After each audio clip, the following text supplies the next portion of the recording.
Erev Shabbat Shalom Umevorach. Today we have a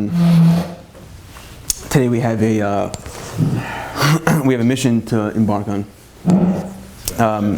B'ezrat Hashem, I wanted to talk about a topic that's specifically close to my heart. Besides the fact that it's my Bar Mitzvah Parsha, and I read this in front of many people. But besides that, it's in the times that we're in. Just in a few weeks from now. In a few weeks from now, we're going to be celebrating the holiday of Purim, and it's well known that the Shabbat before Purim, we read the Parashat of Zachor, which is the Parashat of Amalek. As a word of introduction, we could see the very first source. It's actually the Pasukim that we're going to read. Devarim Chavhei says the Pasuk Zachor et asher aseh lecha Amalek. You should remember what Amalek did to you. Baderech b'tzetechem mitzrayim, on the way as you were leaving Egypt. Asher karecha baderech, what he happened upon you. Asher karecha, that he happened upon you. Baderech vayizanev becha kol hanecha shalim acharecha. And those you had stragglers. Vayizanev, there's lashon zanav. You had like a tail. Who were the tails? Hanecha shalim acharecha. Those people who were weak. They were straggling along. Ve'ata, and you, Bnei Yisrael, ayet ve'agea, you were very tired. Ve'lo yara Elokim, and this Amalek, he has no fear of God. And it's going to be when Hashem will deliver those enemies that are around in your land into your hands. To those lands that God is going to give you as a inheritance. You have to erase the name of Amalek from under the heavens. You shall not forget. So over here we see in the pasuk itself, you have a positive commandment of Zachor, and you have a negative commandment of Lo Tishkach, a mitzvah to remember and not forget the mitzvah of remembering Amalek. The question is, how do I fulfill this mitzvah? Do I just think about Amalek? Do I dream about Amalek in order to be able to say the mitzvah of Zachor and Lo Tishkach?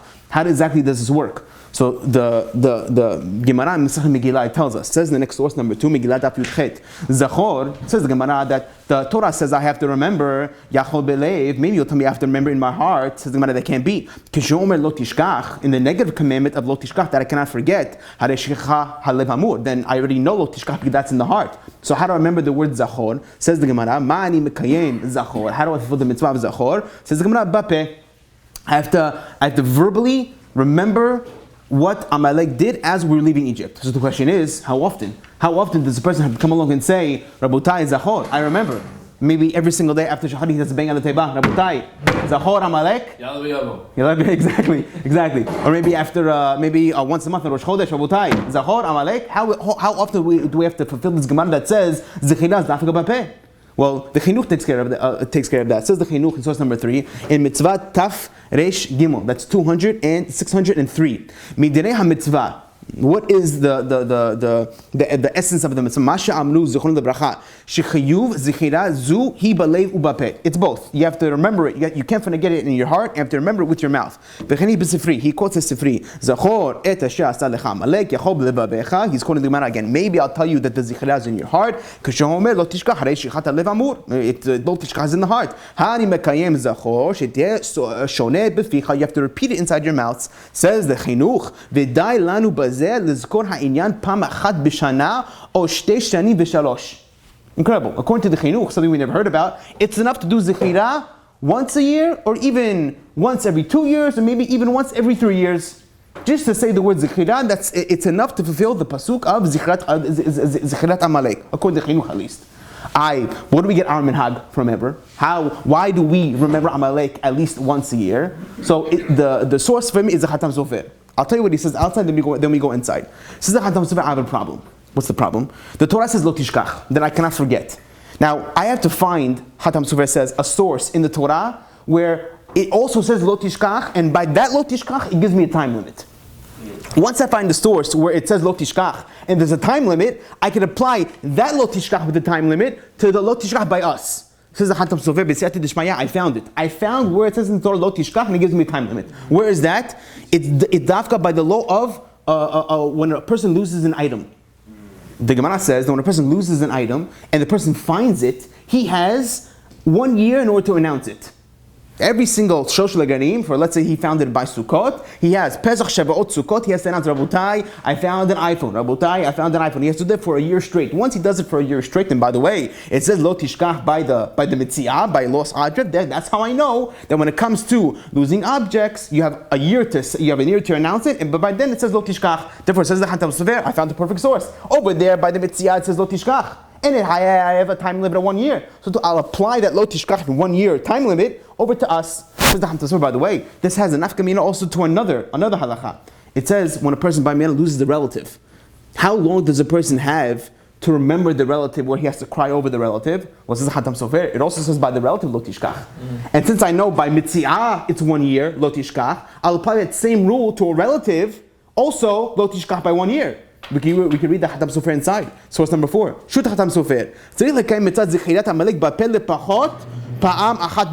You have at least 1 year to do it. It says in Barachot, Amarav, and Hamet, when a person passes away, Mishtakeach, Min Halev, Ela La'acha, Shnei Masar Chodesh. When a person passes away, a person remembers that person for 1 year, 12 months. Shneimar, Nishkachti, Kemet Belev, Hayiti Kli Oved. Here we go, Kli Oved. I was like a lost object. Perush Rashi, what does Rashi say? Kli Oved. Distam Kli, a regular person, a regular vessel that was lost. La'achar shnei masar chodesh, mishtakech min halev. After a person loses a Kli, a person loses a vessel, he only forgets about it fully after 12 months. Therefore, when a person finds that vessel, he needs to announce it for 12 months before he can keep it.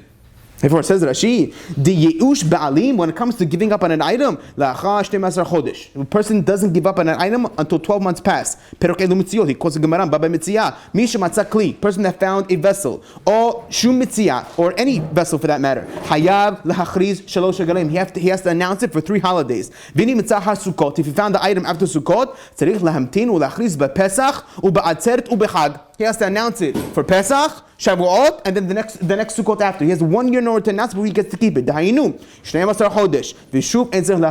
that 12 months, he gets to keep it. He doesn't have to announce it anymore. Therefore, it says Hatam Sofer, I found the perfect source in the Torah where it gives me Lo Tishkach, and it gives me a time limit. Therefore, I'm going to take those examples, like by Mitziah, lost objects, and just like by Avelut, where I have Lo Tishkach, and I have 12 months, so too by Zichat Amalek, where it says Lo Tishkach, I have to at least announce it 1 time a year. At least, says the Hatam Sofer. Therefore, we have a mitzvah to make this announcement, Dafka by Pashat Zachor. Just evidently, before we finish, I skipped a paragraph, go back up to Sefer HaChinuch in the second paragraph. Says the Sefer HaChinuch, V'ulai ne'emar. Says the Sefer.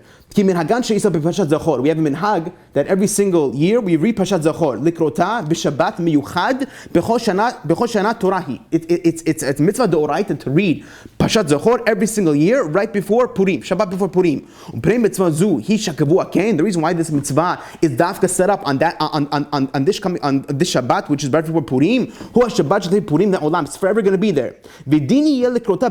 Says the Chinuch, it should be be'emet that we're supposed to read Pashat Zachor on Purim itself, because since Purim, it's Amalek, it's Haman, and we're reading Parshat Zachor, which is also Amalek. Says the Chinuch, it should be technically, I should read Parshat Zachor on Purim itself.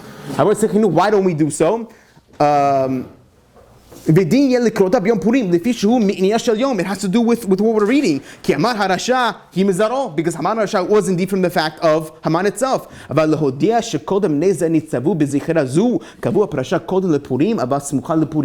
the Chinuch, I don't want people to make a mistake. You see, if we read Parshat Zachor on Purim itself, people are going to make a mistake and think that I was commanded to read Parshat Zachor on Purim because it's the same topic. Meaning to say that when did the commandment to read Parshat Zachor happen? It happened only on Purim. But says the Chinuch, that's not true, because the commandment to read Parshat Zachor happened way before Purim. We just connected to Purim because it's grandfather, grandson. That's the only reason why. But says the Chinuch, it should be midin that you're supposed to read Parshat Zachor on Purim itself. But we don't do so because we don't want people to make a mistake that, it must be the reason why we're reading Parshat Zachor on Purim, it's because it was commanded then. No, says the Chinuch. It wasn't commanded then. It was commanded many years back. But we put next to each other in order to connect Maaseh, grandfather, with Maaseh, grandson. But that was all introduction, Rabotai. I just wanted to show you that Torah literature is filled with sources when it comes to reading Parshat Zachor.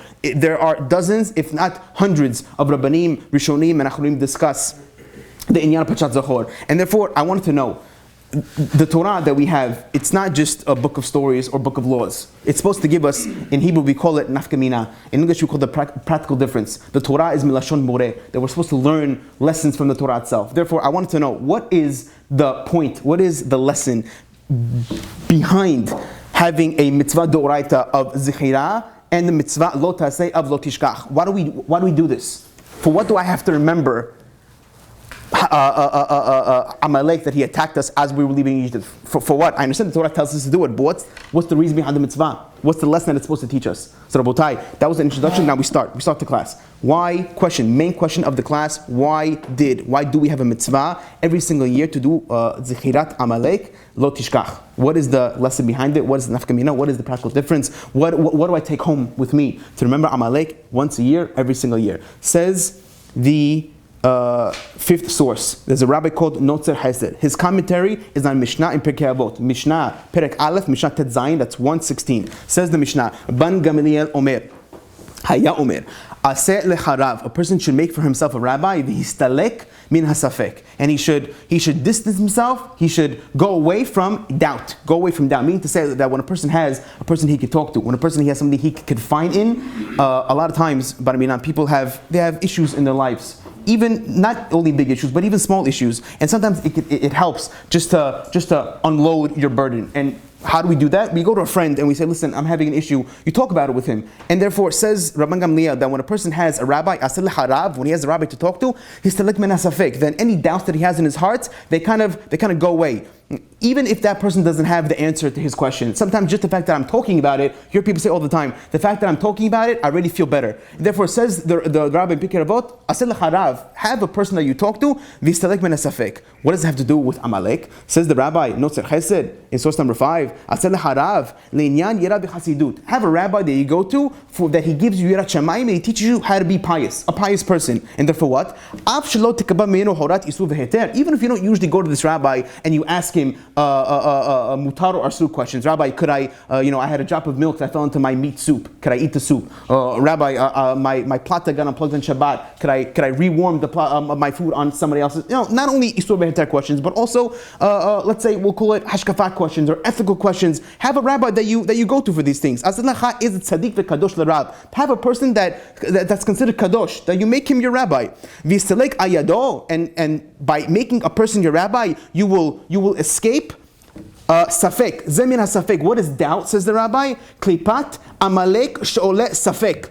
He says that Amalek, this force that's called Amalek, it actually, if you do the Gematria, we could do it together. That's Amalek is ayin, that's 70. Mem is 40. Lamed is 30. 140 plus kuf, 240. Very good. Safek. 240. Also 240. The Samich is 60. Very good. Samich is 60. Pei is 80. 60 and 80 is 140. Very good. Plus another kuf. That's 240. So says the rabbi that Safek and Amalek, they're the same exact gematria. Therefore, 240, each one equals 240. Therefore, Haman's goal, on Haman, but Amalek's goal is in order to push doubt, create doubt inside your mind. And therefore, by making for yourself a rabbi, and any doubt you have in your mind, of whatever doubt that is, you could talk about it with that person, and then by talking about it, that doubt it disappears. You get rid of that Amalek that's inside of you. Says the rabbi, Amalek could come and he could awaken questions that you have inside of your head, and that question could lead to bar minan, denying God. Therefore, when you attach yourself to a tzaddik and you have somebody to talk to, emet, that's the true tzaddik, tistalek min hasafek. By talking about it, then you're going to get this doubt of bar minan, of questions against God out of your system. There's another rabbi that says a similar idea, source number 6. Rabbi Yitzhak Dover Mileadi. He says, V'zeh amru rabotenu, that which a rabbi tells us, Zal, asel harav, yistak min hasafek, kisafek, gematria, Amalek, 240, each one equals 240. Sheodea birobono. Amalek, he knows his creator. He knows his master. He knows Hashem. However, umechaven lemrod bo. His kavanah is to rebel against him. Kemoshe katuv asher karacha baderech.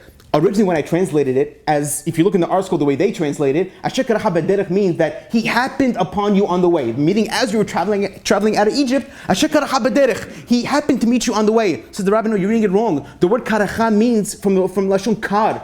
In Hebrew, kerach, exactly. He makes you cold. It happens sometimes when a person, he goes to the rabbi's class, or he hears anything, a shiur, the Torah, doesn't matter. He gets all excited. Avodat Hashem, I'm loving it right now. He's on fire. He can't wait to serve God the next morning. He can't wait to put on tefillin. He can't wait to go pray. He can't wait to do mitzvah. All of a sudden, he meets his friend in the street, and he says, "Oh, what's with you? How come you have a skip in your step today?" He tells you, "Oh, I just came back from the rabbi's class. The Bashimo was incredible." Says his friend, "What? You bought that?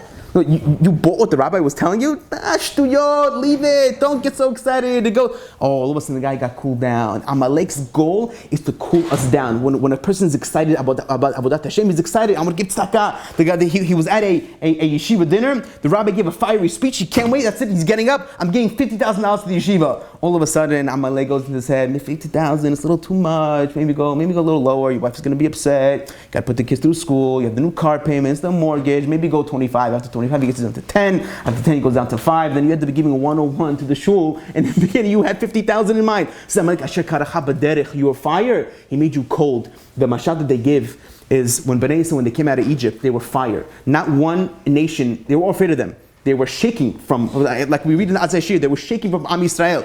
Came Amalek, and he's the only person who fought against Am Yisrael. Why would you do so? They were on fire. Hashem performed for them hundreds of miracles in Egypt, by the Yam, by the Makot, Hakol, and you come along and you go and you attack the Jewish people. You have to be pretty foolish in order to do that. And they got burnt, by the way. Amalek got crushed in that war. However, they showed the other nations that Am Yisrael, they're not untouchable. The mashal is that you have a jacuzzi, and the jacuzzi is filled with burning water, scalding water, and you have one idiot that decides, you know what? Even though it's hot, I'm going to jump inside anyway. He jumps inside. What happens? 3rd degree burns. Next guy says, you know what? I'm going to do the same thing. He jumps inside. Not 3rd degree. 2 degree burns. Third guy, 1 degree burn. And then after that, after 2-3 guys jump in the pool, it's not so hot anymore. And the next guy, he jumps in. He goes, "Well, time. Why is that guy calling Hatzalah? I'm 100% fine. This is a regular jacuzzi to me." Therefore, they cool it down. That's what Amalek did to Bnei Yisrael. That we were hot in the beginning. We were almost untouchable. When Amalek came to fight us, he made us feel very cold. He cooled us down. That's his goal, says the rabbi.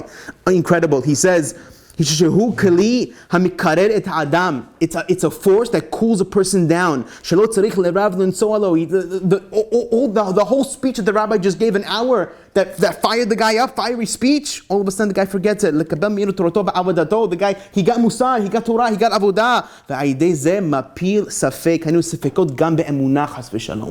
Amalek's goal is to put safek in your mind, not only to cool you down, but put safek in your mind when you're going to lose your faith in HaKadosh Baruch Hu. And not only, like I said, it's not only the big safekot, but a person sick in his family, and he has questions on God. Hashem, how could you make my family member sick? I'm talking about the small things in life. The guy ran out of gas on the way to work. He missed his meeting. The guy's kid, Bar Minan, fell and tripped and got a scrape, or the kid missed his bus, or 100 other reasons. The guy made his coffee and it turns out that the urn wasn't hot and he got cold coffee. Iced coffee. I know, but in the winter, by the way, on Shabbat, that's like the worst thing that can happen to you. And all of a sudden the guy has his questions. Hashem, wow. Exactly. Why did I have to miss the meeting? For what? What was the purpose of it? Why did my kid have to miss the bus? Now my whole day is why did I have to get into a fight with my wife? For what? What was it for? He has all these questions on HaKadosh Baruch Hu, and slowly Amalek says, this is the safek that I want. Once this guy has this safek and he has nobody to talk to about it, he loses. How many people do you know? Could be even though you know personally, they had these major questions on HaKadosh Baruch Hu and they didn't speak about it with anybody. Because they had nobody to talk to, all of a sudden they slowly left the straight and narrow path. And today they could be somewhere that's very, very far. All because why? It started with just one small question, one safek that Amalek planted inside their hearts, and that's his goal. Just one safek, and all of a sudden they completely leave. Because that's the goal. Because safek, it gets to our emunah, it gets to the core of the Jewish people, and he slowly he lets you off. And by the way, he knows that. The second the Jewish people have some sort of doubt, Amalek takes the knife and he twists it. He digs it as far as he can. That's his kavanah from the beginning. If you look back into when it happened, Am Yisrael just left Egypt. Look in the Pesukim. In source number 7, it says in Shemot, Zayin Aleph, he says, V'yis'u kol ad b'nei Yisrael min midbar Sin. This is as they left Egypt. B'nei Yisrael are traveling from Midbar Sin. They get to a place called Refidim. And there was no water that the Jewish people had to drink. All of a sudden, They start fighting with Moshe Rabbeinu. V'yomeru, tinu lanu mayim v'nishteh. Give us water so we could drink. We're thirsty. V'yomer lehem Moshe, ma tirivuni imadi. What are you fighting with me for? Ma tinasun et Hashem. What are you testing God for? Did you not just see all the miracles that he did for you in Egypt? Now you're complaining about something shtuyot? You're complaining about water, says Moshe Rabbeinu. V'kashim ha'makom masau merivah. He called the place fighting. Ariv b'nei Yisrael, because b'nei Yisrael fought with him on that spot. V'anosotam et Hashem. And the fact that they tested God, what did they say? Lemor hayesh Hashem b'kirbenu im ayin. They came along and said with such chutzpah, such brazenness. Do we have God amongst our midst? Is God really here? After all that he just did for you in Egypt, you come to question God if he's really with you in the desert or not? And right after that says the pasuk, Vayavu Amalek, and came Amalek and he fought with them there. He came to fight Bnei Yisrael Yifidim. Now Rabotai, I have a question to ask you. What is the connection between Am Yisrael complaining about water and Vayavu Amalek? Seemingly these two have nothing to do with each other. Just, our Torah is special, by the way, that in Torah we can ask, why is one parasha next to another? You see, in New York Times or in Newsday, you can't ask, why is the article about how the Mets won last night next to the article about the corrupt governor? You can't ask that question, why are these two next to each other? Because that's the way the editor made it. Because depending on the amount of words, depending on how popular the articles, that's why he put it right next to each other. But in Torah, you could say, why is this parasha next to another? Why is the parasha of Bnei Yisrael complaining about water next to the parasha of coming Amalek? For what? What's the reason? What's the connection between? They seem to have nothing to do with each other. Says Rashi. Next to source number 8. Amalek. Samach parasha zu lemikra zeh. This parasha is next to parasha Amalek is next to parasha of water because Lomar Tamid ani b'nechem. Hashem says, I'm always with the Jewish people. Umuzuman lekotorchechem. I'm always there for you. Ve'atem omrim. And you have the chutzpah to say, Hayesh Hashem b'kirbenu imayin. You're going to come along and you complain, where is Hashem? Is Hashem really with us? Hayechem. He goes, I swear by your lives. Sha'akelev ba. The dog is going to come. He's going to bite you. You're going to cry to me. And from here you're going to learn, Bemet, where am I? Adam. It's like a story of a person that he had his son on his shoulders. He was giving his son a piggyback ride. So the son saw a toy in the floor. He said, Abba, give me the toy, I want to play with it. He gives it to him. Every time the son is saying, Abba, I want to play with that. Abba, give me that. Abba, give me this. And the father, he's carrying the son. He's giving him the toys. All of a sudden, so they meet somebody on the street. So now the son tells the person that they met, Abba, have you seen my father? I haven't heard from him in a while. I was with him before, but now all of a sudden he's missing. So his father says, you don't know who I am? I'm the one that's carrying you, by the way. You've been on my shoulders for the past 20 minutes. You don't remember? He goes, send him off your shoulders. Let the dog bite him.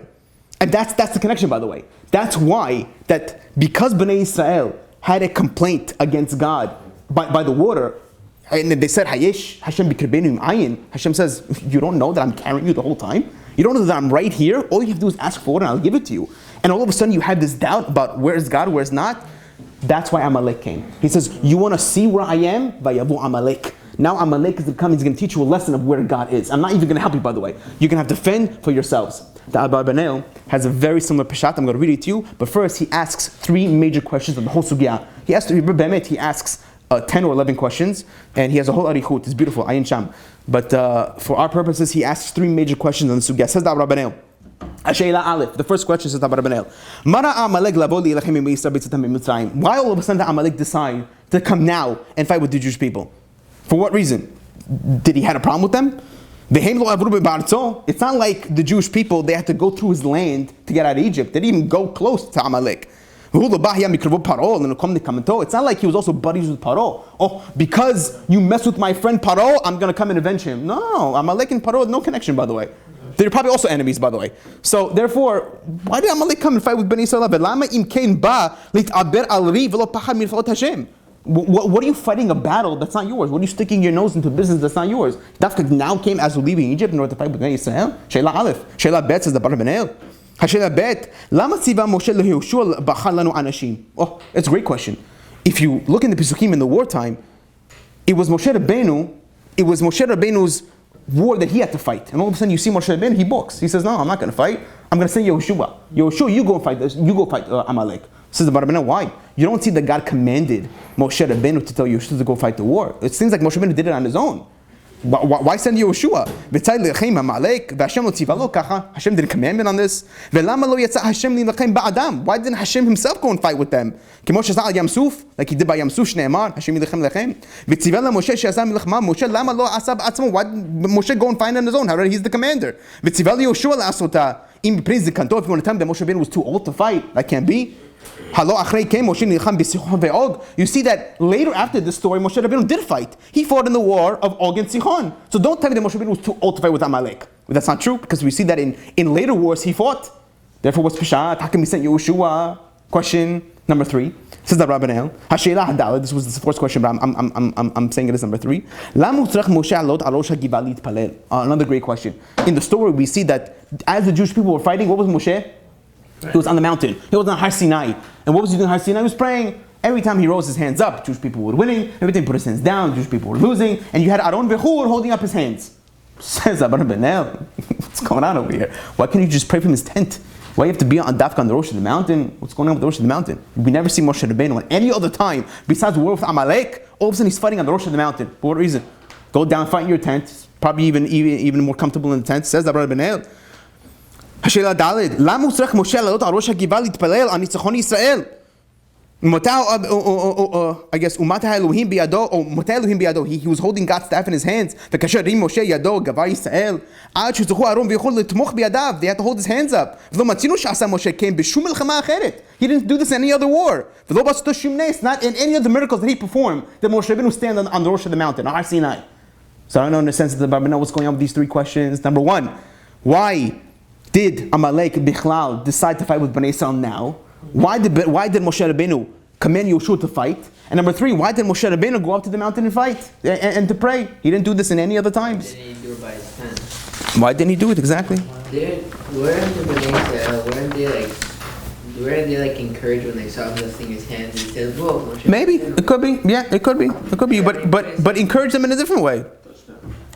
Encourage them in a different way. Touchdown. Encourage them in a different way. Well, when he was like right there, they see like, oh, our leader, he's with us. He's like head first. So fight with them in the war. Fight with them in the war. Why fight to begin with? Why couldn't they just pray? Why couldn't they just love? Just love. with Amalek, there's no just love. They hate. Says the Rabbi in the next page, you could flip the page. He says, "B'midrash natru ta'am amiti bismichut haparashiot ha'ele." He goes, the rabbis, they give us a true reason why these 2 parashiyot, the fighting of the water, the complaining about the water, and Vayivo Amalek, he says, "V'hu shebe'onesh ma sheravu Yisrael im Moshe Rabbeinu an yosotam al Hashem." The fact that Bnei Yisrael, they complained on Moshe and they complained on God about the water. Lemor hayesh Hashem bikrebenu im ayin, when they said, "Is God amongst us?" Nashnu or naasnu b'milchama Amalek. That's why they got punished with the war from Amalek. Sheba lehem peta pitom. All of a sudden he came on. Hashem yitbarach, he stir panav. Hashem dafka, he hid his face from them. That's why it answers the question: why didn't Hashem fight? Because it was a punishment from the Jewish people. You Jewish people, you decide to complain on me. I'm going to show you when I disappear how well you fend for yourselves. And therefore Hashem, he hid himself away from that war because it was a punishment. He let them fight on their own. You can go a similar mashal to what Rashi gave. He was riding on the shoulders of his father. And he would ask, "Where's my father? Where's my father?" Amar lo, you're riding on my shoulders. And you're asking, where am I? I'm sending you away from my shoulders. Now let the person who hates you come and let him have dominion over you. This is what Hashem told the Jewish people. I took you out of Egypt. I took you on the clouds of glory. You were floating in the middle of the air. And now you come along and you say, you come along and say, where is God? Let Amalek come and have a dominion over you. And that's why Amalek came along. Amalek was a well-known anti-Semite to the Jewish people. He hated the Jewish people since the beginning of time. The reason why he hated us so much was because that Amalek was the son of Eliphaz, the son of Esav. So he was the grandson of Esav. We know that Esav hated Yaakov. וההיה יודע עניין הברכות שיברך יצחק ליעקב, and he knew that Yitzchak gave brachot to Yaakov, and that Yaakov, so to speak, took it away from Esav. ושנתן את עשיו לעבד בהיות עשיו בכוח ממשלה בחשש שמא ביצם במצרים בהצלחה ניצחון תתקיים ברכה ההיא. So what was Amalek afraid of? Amalek was afraid that anytime the Jewish people are on top, you don't mess with the Jewish people. And therefore he was afraid that when are the brachot that Yitzchak gave Yaakov, when are they going to come to fruition? He was afraid they're going to come to fruition as they're leaving Egypt.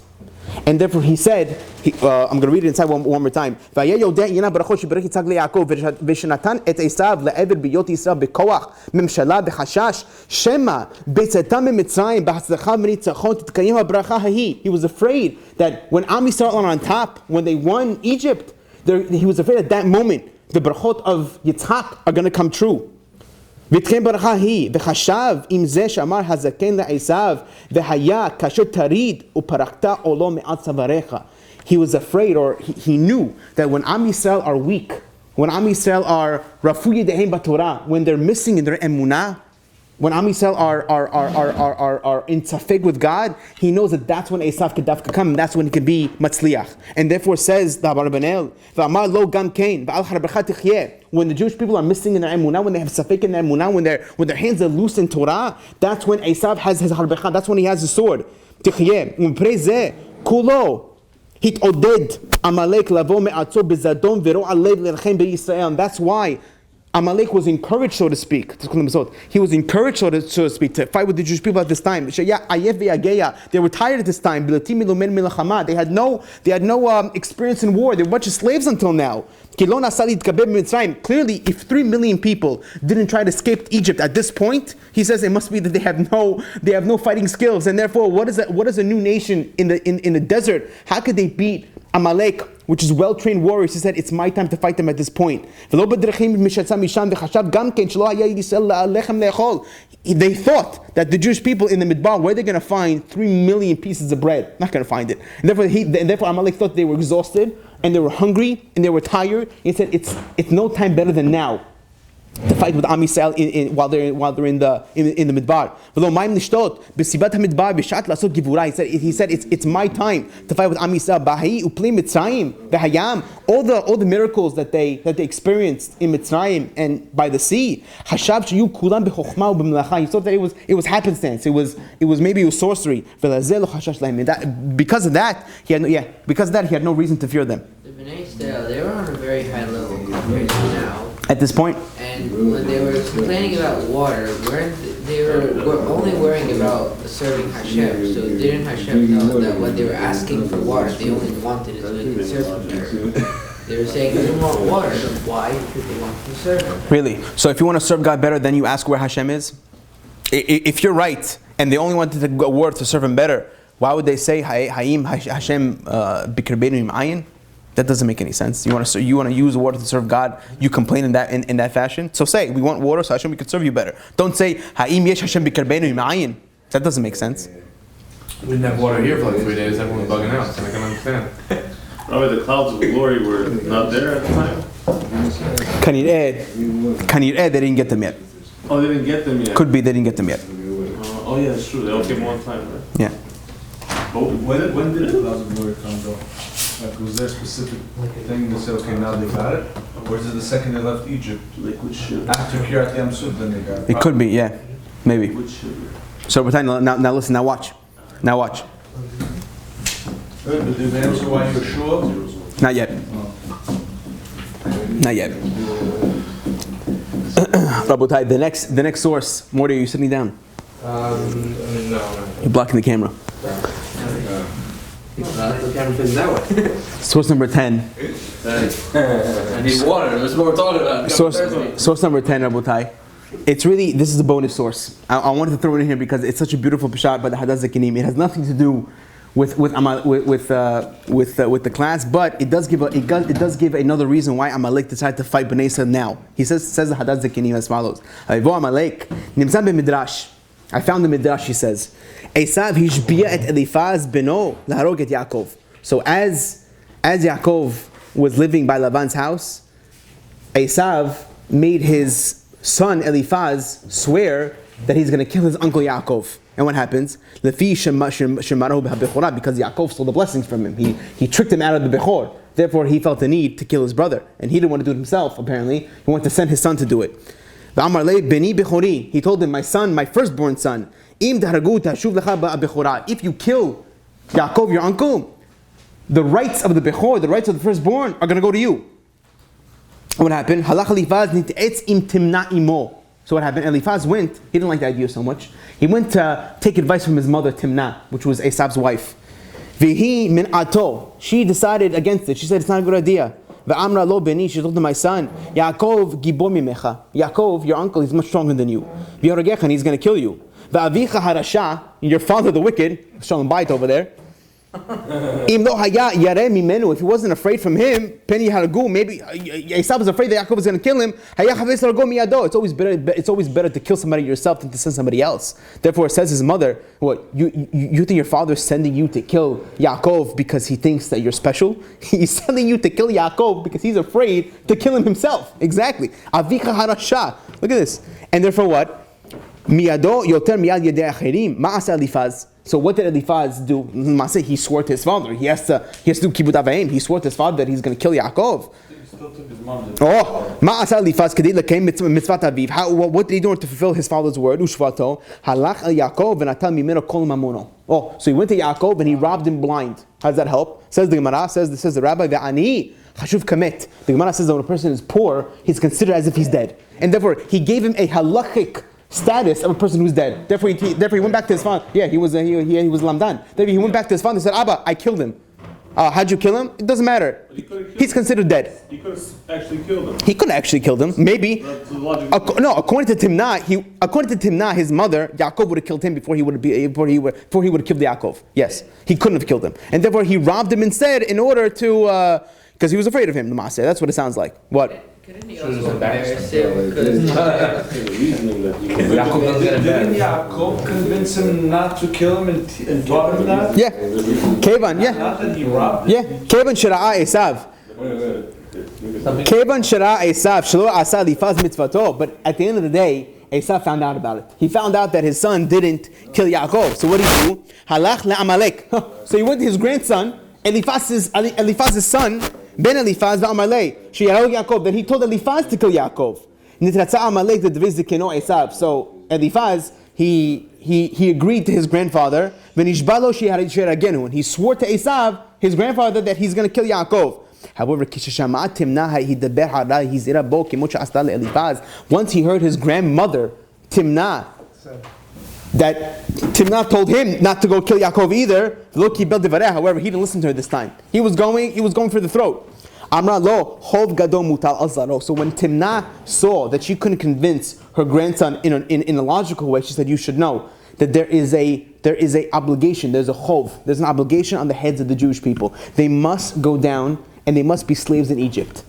It must come true. Therefore, she told him, if you go ahead and you kill Yaakov, there'll be no Jews to go down to Egypt. Who's going to be the obligation to be slaves in Egypt going to fall on? It's going to fall on your head. And therefore, it's going to be your people that go down to Egypt and not the Jewish people. Therefore, what she told him, it's better that you do not kill Yaakov at all. And that actually made a lot of sense to him. She told him, there's a big obligation that falls on the head of the children of Abraham. Or if you kill Yaakov, the obligation is on you. Because you come from the same, you are from Zerah Abraham. You come from the same seed of Abraham. So therefore he was smart. He decided, I'm going to wait till after the Jewish people leave Egypt. Once they left Egypt already, there is no more chov. The obligation is off their heads. There is nothing stopping me to kill them after. What are you going to tell me? That's going to be me in Egypt instead? They left Egypt already. Therefore, nothing to be afraid of. That's why Dafka, he came only after they left Egypt. So our question was, why now did Amalek come? According to the first answer of the Barabanael, he came as a punishment. Because the Jewish people complained about the water, Hashem said, I'm going to show you where I am. And therefore, he sent Amalek to teach him a lesson. Says Hadas Zekinim, yeah, maybe. But the real answer is because he was very smart. Everything with Amalek was calculated. He knew that now is the perfect time, because once the threat of my grandmother goes away, that it's going to be me instead of them. It's nobody now. They're out. Therefore, it's the perfect time to come and attack them. Now, it's on me to clean myself of the Shavua. I promised my grandfather that I'm going to kill Am Yisrael. And now I have to pay back that promise. It's his descendants. Well, yeah, obviously, but it's the same exact thing. However, that's what it says. Vayavu Amalek, that Amalek came. Where did he come from? Vayavu Amalek, where did he come from? He came from his Shivua. He came from that swear that he swore to Esav that he's going to kill his children. Vayavu Amalek. Where did he come from? From that swear that he swore to Esav that he's going to kill the Zerah of Yaakov. Question? According to Rubinoff, it comes out that if Bnei Yisrael were listening, Hashem wouldn't allow. That's correct. That's correct. That's correct. And therefore, you get to my next point. What do we see from the sources? L'maaseh Rabotai. We see that Bnei Yisrael are derelict in their emunah b'Hashem. They were missing emunah. They said, "Hayim yesh Hashem b'krabenu." Where is Hashem that He's going to give us water? When they have a safek in the emunah, but not only here, by the way, it's a double lacking. At first, where did it start from? Who did they complain first against? They complained first against Moshe Rabbeinu. As the Pasuk says, I'll turn back to the Pasuk, it says in the Pasuk, Tamid, it says in the Pasuk, Ve'in ma'im nishut ha'am, vayirev ha'am, with who? In Moshe. So they were lacking in the Va'aseh lecharav. They were missing in that rabbi. They broke the connection between student and rabbi. And what does it lead to when you don't have a rabbi? What does it lead to? Safek, exactly. Once you have doubt, Amalek. That's when Amalek comes, because when Amalek sees a doubt in the Jewish heart, when he's down in the Jewish mind, Amalek says, I'm going to come, I'm going to twist the knife even further. I'm going to take that doubt so far that you're going to come at the end of the day. Exactly, I'm going to come at the end of the day, you're going to get off the path. You're going to leave the derech with what Amalek could do with that safek. Therefore, it begins with Asel Lecharav. Once they were derelict in Asel Lecharav, once they began arguing on Moshe Rabbeinu about the water, it led to arguing against Hashem. And that's when Dafka Amalek comes. And therefore, Rabotai, that's what he strives for. That's what Amalek's goal is. Amalek's goal is to get you to lose your rabbi in order to lose that Asel Harav.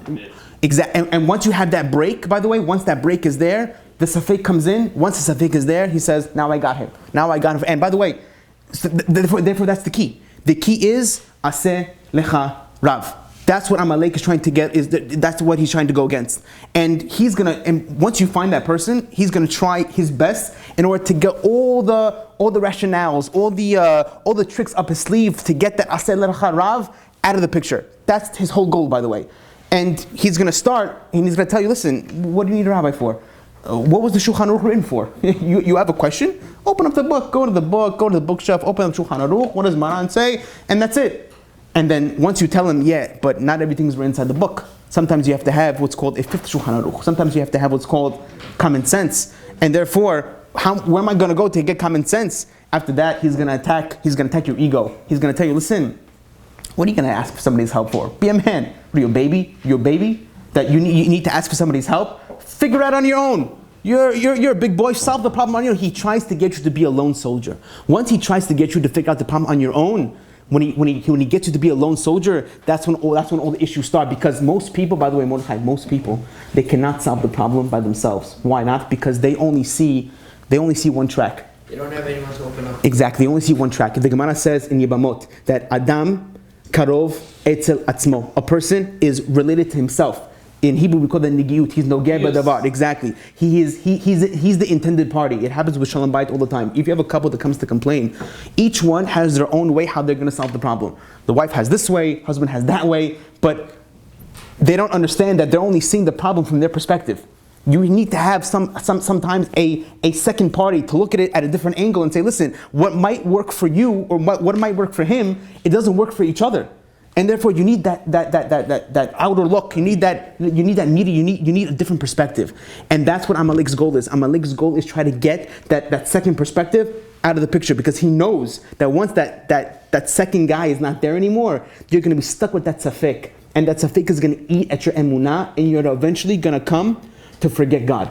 That's the whole. That's Amalek. So that's why it's so crucial. Aseh lecha Rav. Have somebody that you talk to. And by the way, Rabotai, Hashem designed the world to be this way. Hashem designed the world that there are going to be tzaddikim in every single generation. They're going to be everywhere in order for us to have people to talk to. Look at the source in Gemara Yomah.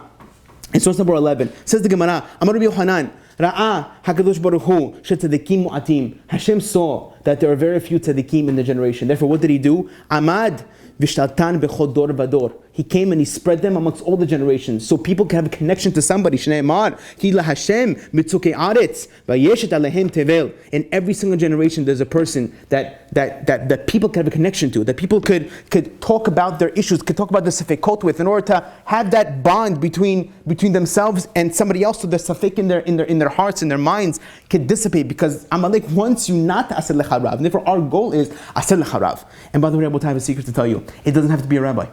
It doesn't have to be a rabbi. It says the Rambam. Look at the incredible Rambam that I found in source number 12. Rambam Pirush Mishnayot. He says, "Asel lecharav Ritzono lomar." What does the Mishnah mean? Afilu lo yera ui lehiyot lecharav. Even if this man that you found is not befitting to be a rabbi, you hear this? Even if he's a regular guy on the street, aval sim oto lecha lerav, you should make him your rabbi. Until you could imagine him as your teacher. And because of that, you're going to learn from him. There's nothing compared to a person when he learns from himself than when he learns from somebody else. When you learn from somebody else, whatever you learn from that person always sticks better to you. You understand? As opposed to learning it by yourself. Even though that self-sufficiency is okay, when you learn from somebody else, it's much clearer. It stays with you much longer. Even if the person that you're confining into is matches you in your chokhmah, even though that guy is not as smart as you. Even though he's not as smart as you, it's kedai, it's still befitting to get another person's perspective. The main point is to get a fresh pair of eyes, Rabotai. That anytime a person is going through something, the person, he's involved in it. Therefore, he's looking at it at a certain way. Sometimes you have to look at it at a different angle. Do you remember those books? I think they still have it. It's kedai to give your children the books. The books were called Where's Waldo? You heard of the books, Where's Waldo? Instead of giving your kids to play on your phone, give them a book called Where's Waldo. It's a book that it's filled with let's say buildings and cars and people. You have maybe 100 people in a book, and you have to find the one character that's dressed in a sweater, a knitted sweater with red and white stripes, red and white striped sweater, red and white striped hat. His name is Waldo, and the goal of the book is for you to open the book, and there's a bunch of pages. Where is Waldo? You have to look for the guy named Waldo. It's not easy, by the way. Not easy as it sounds. You have to find the guy, and you could be looking for hours. Where is Waldo? You could look at this book. This can keep your kids entertained for hours. I guarantee it. Exactly, they make him very small, and not only that, but there's a bunch of pages. So my son can be looking at the book. He's on his 50th page. He says, "Abba, I can't find Waldo." I take the book, 1 second, I found Waldo, and I say, "Well, what happened? Is your eyes better than mine?" No, that's not pshat. Pshat is that you've been looking for such a long time. Your eyes got tired already, and therefore all you need is a fresh pair of eyes. When it comes to asel lecha rav, that's all it takes. All it takes is a fresh pair of eyes. A person's looking at a situation in a certain way, and his eyes are tired. He's thinking about the situation. It's bogging him down the whole day, the whole week, the whole month. He can't get the case out of his head. All of a sudden, he goes to somebody else. He talks to them about it. All of a sudden, it seems like it's solved in 1 second. What's pshat? Because the guy looked at it from a different angle. That's what it means. Aseh lecha rav. And by the way, Rabotai, I'll tell you something else. If you look, what's pshat, by the way? Why don't, if it's something that's so easy, if something that's so simple, aseh lecha rav, how come people don't do it? Hold on, Rega. How come people don't do it? There's thousands of people that if you ask them, who's your rabbi? I don't have a rabbi. Do you speak to somebody? I don't speak to anybody. So what do you do when you have a question? The question eats at me. The guy is stuck with the question that he has for years, and he doesn't want to talk to somebody about it. Why? Why is it like that? What's the answer? Ego. No, the answer is pride. The answer is ego. Because he feels like, what, I'm going to go talk to somebody else? That guy's better than me all of a sudden? The guy knows more than I do? I'm a man. Men are self-sufficient. We solve our own problems. And therefore, why should I go ahead and why should I talk to somebody else? What, the guy's all the time better than me? Rabotai, I have a secret to tell you. That ego, that pride that you have, that's also Amalek. How do I know that? Look at the next source, Mordechai. In source number 13, Zera Kadosh. Says the rabbi, Amalek, Gematria, Ram. What is Ram? Says the rabbi, Shehu, Geut. That's haughtiness. Kiram bilvavecha. That your heart will be haughty. The Adam mitgaehu ayidei shayetza hara machnis bikrebo ruach shetut miklipat Amalek gematria ram. The Amalek, he puts inside your mind. Yetzirah puts inside your mind that you think that you're better than anybody else. You think that you know better than anybody else. That you can't go ahead. You cannot break your ego to ask somebody for help. That's Amalek. That's Ram Bilvavecha. That he's putting geut in your heart. Therefore what? V'na'aseh ba'atzmo beged beriyah. V'na'aseh chashuv etz atzmo. The Yetzirah gets you to think that you're somebody that's chashuv. Can you believe it? He gets you to think that you're somebody special. And therefore, what are you asking that guy for? The guy's a lonely loser. You're going to come along, you're going to ask him, you're going to tell him about your problems, you're going to tell him about your shalom bayit, you're going to tell him about the fact that you can't get your kids in a certain school, or they have money issues. You're much better than that guy. By the way, that's Yetzirah. U'be'emet, tzarich adam sheyeh bebichinat v'nachnu ma. Person has to be in what's called nachnuma. He has to be somebody that's very low. The person has to know that he's really lonely. He's nobody. What did Amalek do to you? What was it? He made you a you. He made you think that you're somebody special. That you can go ahead and you cannot make yourself aseh lecha rab because you think you're better than everybody else. Perush, he made you think that you're chashuv in your own eyes. He makes you think that you're somebody important, and a person that's important can't go to somebody else to ask him for advice. And therefore, once he gets you to be derelict in aseh lecha rab because you think you're special, you can't have a rabbi because you're above the rabbis. And therefore, he's going to put safek in your heart. Once he puts safek in your heart, there you go. He got you. You're off the derech at that point. He takes over your emunah. He takes over your emunah at that point. Listen, Rabotai. Look at the next source. Look at the next source. Me'or b'shemesh. B'shem harabi. He says like this. Anochi.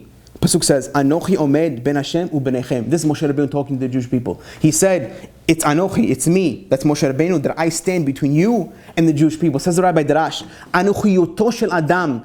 It's a person's superiority complex that stands between himself and HaKadosh Baruch Hu. When a person thinks that he's too important to ask for help, when a person thinks that he's a know-it-all, when a person thinks that he is too chashuv to ask for somebody else for help, it's the anochi yuto, it's the superiority complex that he has, shel adam, shehi ga'ava, which is haughtiness, omedet ki masach ben Hashem u'benechem. It stands like a masach, like a mask, like a veil over Hashem, over his connection to Hashem. Rabotai, that's why Zichat Amalek is so important. That's why we read it once every single year to remind us what Amalek tries to do. What is it? What's Peshat? Amalek, just to say Zachor Teshasal Lo Tishkach. What's the point of it? The point of it is to learn the lesson that what is Amalek trying to do to us? He's trying to put a safek in our hearts, and how does he do so? He tries to convince us not to have a rabbi. He tries to convince us not to have a person where we could talk to in order to get all the safekot. You don't need a fresh Exactly. He tries to convince you don't need a fresh pair of eyes. Handle it on your own.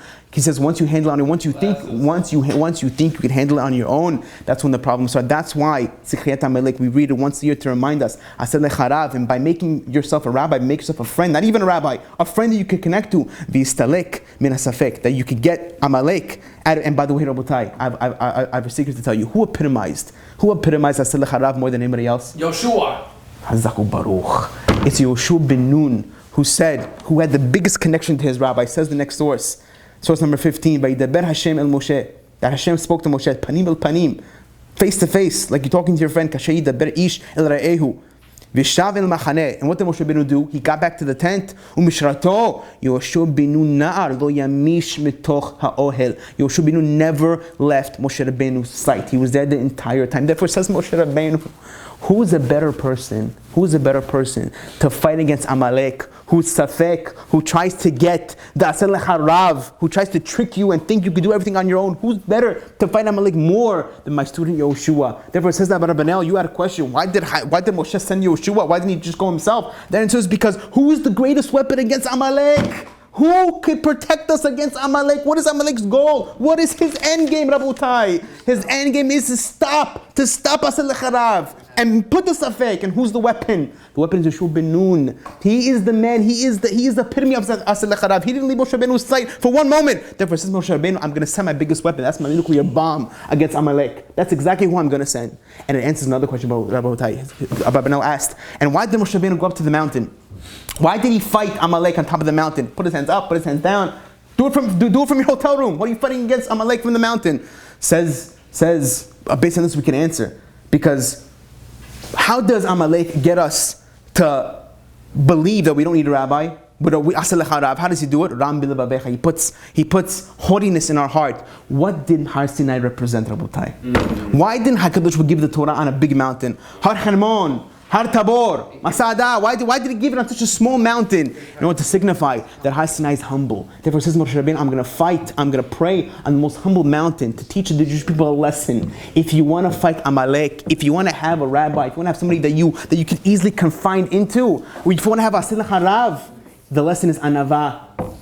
If you have holiness, if you have Rambi Levavecha, he's not going to let you have. He's going to make you think that you're too important to have somebody to talk to. He's going to make you think that you're a know-it-all. But if I'm coming on Har Sinai Dafka, on the mountain that's the smallest, that represents humility, I come along and I say, Rabotai, this is where we fight. We fight over here. We fight with humility to go against Amalek in order for the safek to dissipate. In order for me to have asilach harav v'istalek min safek. And we can explain, by the way, this answers the question of Shaul. Shaul Amalek was commanded by Shmuel from Hashem to kill out all of Amalek. That was his commandment. And by the way, this was the first time in Jewish history where we had the military might in order to destroy Amalek for good.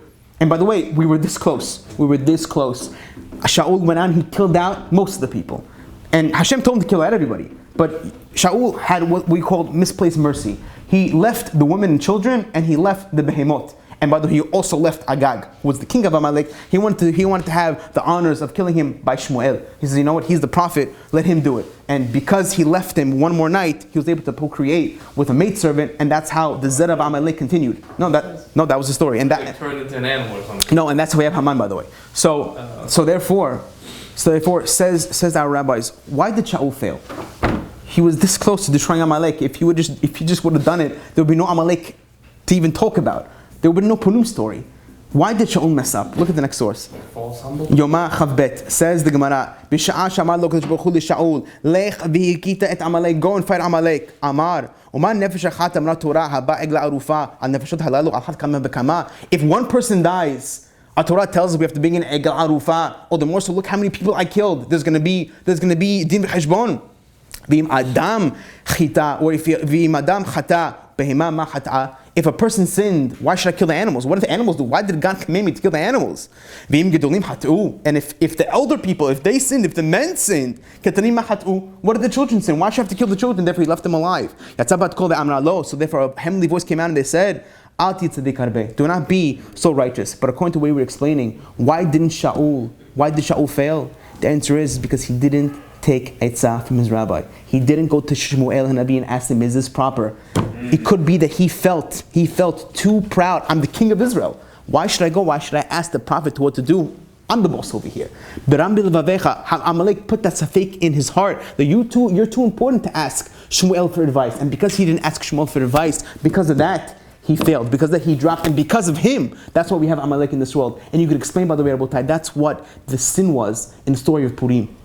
Achashverosh is having a party. How long did he have the party for? 180 days plus another 7 days. Just Shushan. 180 days of drinking himself stupid. And what happened? And Jewish people, they're partying. Jewish people are having a good time. They're participating in the party, and they're saying, Rabbi, what's wrong with the party? Everything is Bet Yosef. Everything is Yashan. Everything is Halav Yisrael. Why can't we party in the party? And Mordechai is screaming from the top of the Avrayanian mountain, Rabotai, this is haram. This is asur. He's using the kelim of the Beit HaMikdash. Where was the sin of the Jewish people? Asil harav. They weren't paying attention to Mordechai's screams. They were derelict and asil harav. They said, we're ignoring Mordechai. They're not listening to him. And therefore, in order to save themselves, and because asil harav, because they were derelict asil harav, what happened? Vayigdal Achashverosh et Haman. Because they didn't listen to Mordechai, were eating in the Seudah, that's when Haman came. And how do they fix it? How do they fix not listening to Mordechai? They have to now listen to Mordechai, whatever he says.